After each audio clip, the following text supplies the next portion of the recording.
I work in planning. A fair bit of what I do is related to zoning. And for those of you who know nothing about zoning, I won't bore you here. We're going to advance these slides. Yeah, there we go. Zoning is pretty much what planning is about. Trying to get the information out to people, trying to talk about zoning, trying to think about zoning, what he just mentioned. Let me stop here for just a second. At DSR, we do a couple of things. We do some asset mapping. I think go one more. And we do some zoning and modeling. This is a validated model of potential future development in Jefferson County. This is something we worked on for a couple of years. These are some maps. The idea is that we were supposed to share these maps with the community, try to help them to understand what future development might look like. This map here is another validated model, kind of run through policy.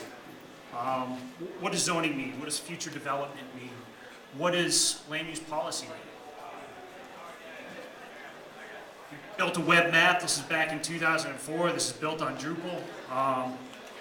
We gave people the opportunity to talk about their maps, talk about this potential future development, talk about how this might impact their community, how it might impact natural resources and such. The one problem is that there are barriers.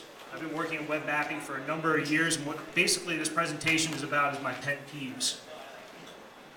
The barriers that I face as a planner are all based on my obsession with stakeholders and making information available to all possible stakeholders.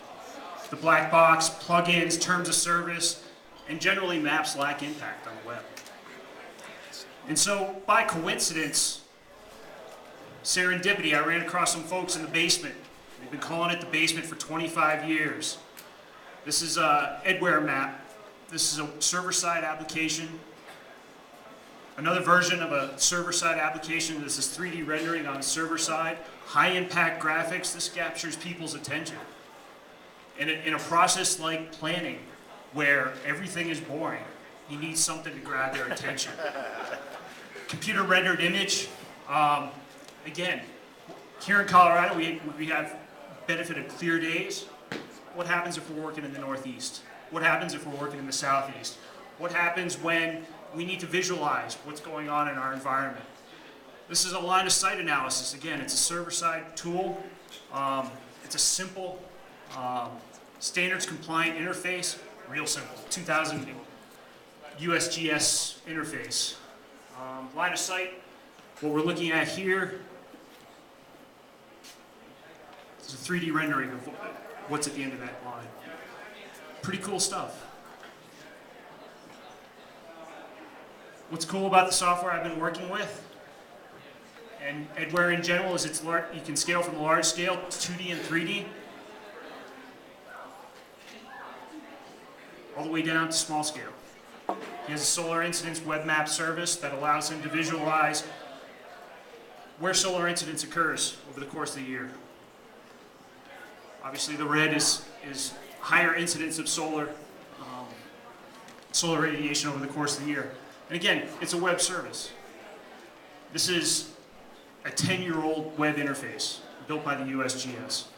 What we're seeing here is a configurable interface. You can render images based on a number of parameters, including your field of view and your viewing cone. You can adjust parameters, the number of parameters. This is only a third of them.